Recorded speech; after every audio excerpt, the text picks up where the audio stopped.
Hello student, આઈ એમ ઋતુ કોરાટ અને gravity ઇન્સ્ટિટ્યૂટમાં તમારું સ્વાગત છે. આજે આપણે ફંડામેન્ટલ થિયોરમ ઓફ એરિથમેટિક જોવાના છીએ. ચેપ્ટર 1 આપણે સ્ટાર્ટ કર્યું, રિયલ નંબર્સ, અને તેમાં આપણે જે ક્લાસિફિકેશન હતું રિયલ નંબરનું એ જોયું.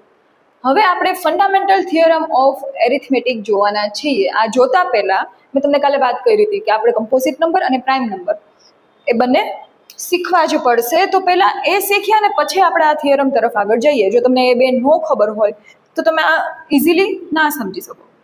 ફર્સ્ટ આપણે લઈએ છીએ કમ્પોઝિટ નંબર. શું છે કમ્પોઝિટ નંબર? ચાલો જોઈએ. Composite number and prime number.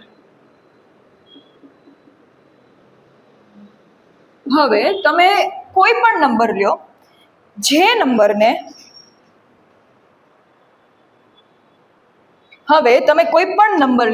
નંબરને બે થી વધારે ફેક્ટર્સ હોય, મોર ધેન 2 ફેક્ટર્સ, તો એને કમ્પોઝિટ નંબર કહેવાય. ચલો એક્ઝામ્પલથી સમજીએ. લાઈક હું તમને એમ કહું 8 પાસે એક તો 1, 2, 4 અને 8 ખુદ આટલા ફેક્ટર 8 પાસે છે. તો જે પણ તમે કમ્પોઝિટ કોઈ પણ નંબર લ્યો અને તેને 2 થી વધારે ફેક્ટર્સ હોય તો તમે તેને શું કહેશો? કમ્પોઝિટ નંબર કહેશો. જ્યારે કોઈ નંબર એવો લ્યો કે જેને 2 જ ફેક્ટર છે, ઓનલી 2,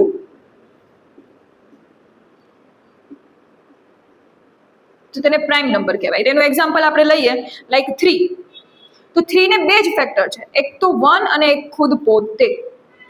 કોઈ પણ પ્રાઇમ નંબર હોય એને 2 જ ફેક્ટર હોય, યાદ રાખવાનું. એક તો 1 ઓબ્વિયસ છે, હશે જ, અને એક ખુદ પોતે. પછી તમે એમાં 2 લ્યો તો 2 ને પણ શું થશે? 1 અને ખુદ પોતે. 5 લ્યો તો 5 ને 1 અને 5 પોતે. 7 લ્યો તો 1 એન્ડ 7. 13 લ્યો તો 1 એન્ડ 13. આ બધાને જેટલા પણ પ્રાઇમ નંબર્સ હશે એ બધાને પોતપોતાના એક પોતાનો જે નંબર છે એ અને એક 1 આટલા જ ફેક્ટર હશે.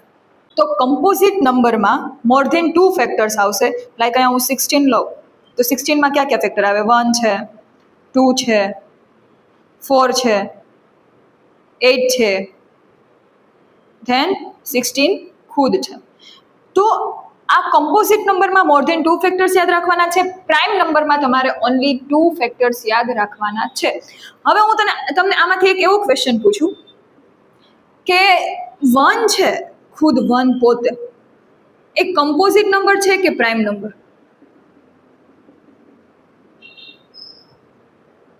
તો તમે આનો શું આન્સર આપશો? જો 1 કમ્પોઝિટ નંબરની શું ડેફિનેશન કીધી આપણે? મોર ધેન 2 ફેક્ટર હોવા જોઈએ. પણ 1 છે એની પાસે તો 1 પોતે જ છે, એક જ ફેક્ટર છે. પ્રાઇમ નંબરમાં શું આપણે ડેફિનેશન કીધી? ઓનલી 2 ફેક્ટર્સ, એટલે કે 2 ફેક્ટર તો હોવા જ જોઈએ, તો આપણે એને પ્રાઇમ નંબર કહી શકીએ. પણ 1 તો ખુદ પોતે એક જ છે. તો તમારે આનો આન્સર જ્યારે પણ પૂછવામાં આવે ત્યારે શું લખવાનો છે? નંબર 1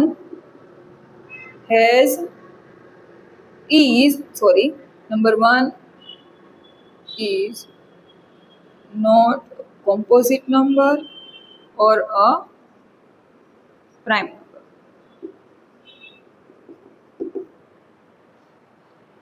ઠીક છે, એટલે આટલું યાદ રાખવાનું છે. Composite number, prime number. Composite નંબરમાં મોર ધેન 2 ફેક્ટર્સ આવશે, પ્રાઇમ નંબરમાં ઓનલી 2 ફેક્ટર્સ આવશે, જેમાં 1 હશે અને પોતે ખુદ જે નંબર હશે એ હશે. અને આમાં તો ઓબ્વિયસ છે, તમે જેટલા લખવા હોય, મીન્સ જેટલા એના ડિવિઝન થતા હોય એટલા તમે લખી શકો.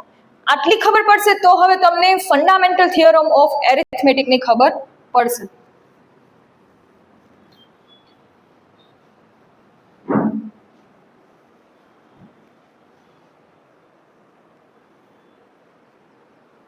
ચલો હવે થિયરમને સમજીએ. Fundamental theorem of arithmetic state that every composite number can be expressed as a product of primes. Composite number એટલે આપણે કોઈ પણ લઈએ, લાઈક હું તમને 8 લઉં છું.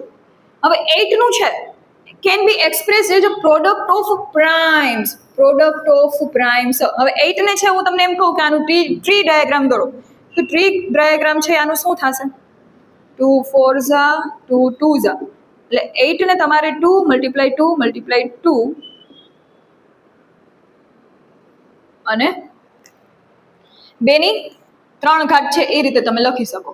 હવે આ જે તમે લખ્યું એ શું થયું, કોઈ પણ કમ્પોઝિટ નંબર છે એનું જ્યારે તમે ફેક્ટર્સ ફાઇન્ડ આઉટ કરો છો, એનું ડિવિઝન કરો છો અને એને શું કરો છો તમે, જ્યારે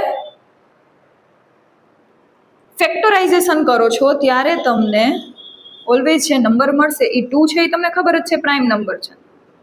હવે અહીંયા હું 10 લઉં, 10 ને આપણે ટ્રી ડાયાગ્રામમાં ડ્રો કરીએ તો 2 મલ્ટીપ્લાય 5, 2 and 5 બોથ આર કેવા નંબર છે, પ્રાઇમ નંબર જ છે. તો તમને આ થિયરમમાં એ જ કીધું છે, fundamental theorem of arithmetic state that every composite number, એટલે કે જે કોઈ પણ કમ્પોઝિટ નંબર હોય, કમ્પોઝિટ નંબર એટલે તમને ખબર છે કે જેને 2 થી વધારે પોતાના ફેક્ટર્સ હોય, તો 8 છે 10 છે એ બધાને 2 થી વધારે ફેક્ટર્સ છે એટલે એ કમ્પોઝિટ નંબર છે, can be expressed as a product of prime. એટલે એનો જે તમે જ્યારે ફેક્ટરાઇઝેશન કરો છો ત્યારે શું થાય છે, એનો જે લાસ્ટ વાળા જે નંબર્સ આવે છે એ બધા કેવા નંબર હોય, પ્રાઇમ નંબર હોય. And this factorisation is unique. શું કામ એ યુનિક કીધું છે, કેમ કે જો 8 છે 10 છે એના જેટલા પણ ફેક્ટર્સ હશે એ એના ખુદના જ હશે. પછી તમે 2 મલ્ટીપ્લાય 5 કરો તો 10 જ આવે, એમાં 1000 કે 100 નથી આવવાનું. તો 10 ના જેટલા ફેક્ટર છે એના જ છે અને એ જ પ્રાઇમ નંબર છે એના છે, એટલે અહીંયા યુનિક કીધું છે. ફેક્ટરાઇઝેશન કેવું છે, એ યુનિક છે, પોતાનું ખુદનું જ હોય. કોઈ પણ પર્સન હોય યુનિક હોય તો તમને ખબર હોય કે યુનિક છે શું કામે છે, કેમ કે એને બધા પર્સન કરતા અલગ એવી શું છે કે જે કોઈનામાં ના હોય એટલે આપણે એને યુનિક કહીએ. એ જ રીતે અહીંયા કોમ્પોઝિટ નંબર છે એ યુનિક છે, હરેક પાસે પોતાની આઈડેન્ટિટી છે એ રીતનું. Apart from the order in which the prime factors અકર. શું કીધું છે કે જ્યારે તમે ડિવિઝન કરો, આ તો નાના નાના નંબર છે એટલે તમને આમાં ખબર પડે. જ્યારે કોઈ મોટા નંબર તમે લ્યો ત્યારે શું થશે, ક્યારેક 2 આગળ આવશે, 3 પાછળ આવશે, તમને જે મગજમાં આવતું હોય એ રીતે તમે એનું ફેક્ટરાઇઝેશન કરો. તો ઓર્ડર મેટર નથી કરતો, પણ છેલ્લે બધા નંબર જેટલા પણ આવશે એ બધા કેવા આવશે, પ્રાઇમ નંબર જ આવશે. આ શું હતું, ફંડામેન્ટલ થિયરમ ઓફ એરિથમેટિક હતું. એટલે આપણે શું શું જોયું, એક તો જોયું આપણે composite number, prime number. Composite number છે એ કોને કહેવાય, જ્યારે મોર ધેન કેટલા ફેક્ટર હોય, 2 ફેક્ટર્સ હોય, તો એ બધા કેવા કહેવાશે, કમ્પોઝિટ નંબર કહેવાશે. પ્રાઇમ નંબર કોને કહેવાય, જેના ઓનલી 2 ફેક્ટર્સ હોય, એક તો 1 અને એક ખુદ પોતે, એને શું કહેવાશે, પ્રાઇમ નંબર કહેવાશે. પછી આપણે એ જોયું કે 1 છે એ પ્રાઇમ નંબર છે કે કમ્પોઝિટ નંબર, તો કે 1 છે એ પ્રાઇમમાં ના આવે ને કમ્પોઝિટમાં ના આવે. ઠીક છે. ધેન આપણે ફંડામેન્ટલ થિયરમ ઓફ એરિથમેટિક જોયું અને એની ડેફિનેશન સમજી કે શું છે એ શું કહેવા માંગે છે. જ્યારે કોઈ પણ કમ્પોઝિટ નંબર હોય એને તમે ફેક્ટરાઇઝેશન કરો ત્યારે છેલ્લે જે કોઈ પણ આન્સર આવે છે ફેક્ટરાઇઝેશન થ્રુ એ બધા નંબર્સ કેવા હોય છે, પ્રાઇમ હોય છે અને એ યુનિક હોય છે, કેમ કે એના જેવા ફેક્ટર કોઈના ફેક્ટરાઇઝેશન કરો તો એના જેવા ફેક્ટર કોઈના મળવાના નથી. અને એનો ઓર્ડર છે જે કોઈ પણ એ ઓર્ડર એનો મેટર કરતો નથી. જે કોઈ પણ ઓર્ડરમાં હોય છેલ્લે તમને પ્રાઇમ નંબર મળવાનો છે. નેક્સ્ટ લેક્ચર આપણે હવે જે આ થિયરમ છે એનો એક એક્ઝામ્પલ જોશું અને પ્રેક્ટિસના 2-3 સમ જોશું. ઠીક છે. Thank you.